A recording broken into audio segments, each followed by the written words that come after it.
दोस्तों स्वागत है आप सबका। पेश है आप सबके लिए नया अपडेट। आज हम बात करेंगे बीएसएससी सहायक उर्दू अनुवादक के मेंस एग्ज़ाम के बारे में। तो आप सबको बता दूं कि बिहार कर्मचारी चयन आयोग ने बीएसएससी सहायक उर्दू अनुवादक के मेंस एग्ज़ाम के लिए संभावित तिथि जारी कर दिया है।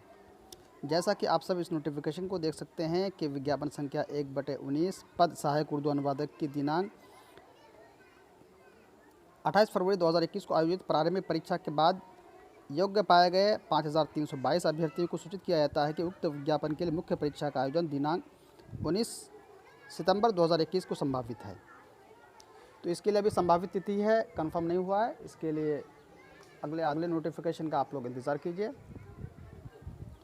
हालांकि परीक्षा के लिए आप लोग तैयारी कीजिए, इसलिए कि 19 सितंबर 2021 के लिए आपको 17-18 दिन रह गए हैं।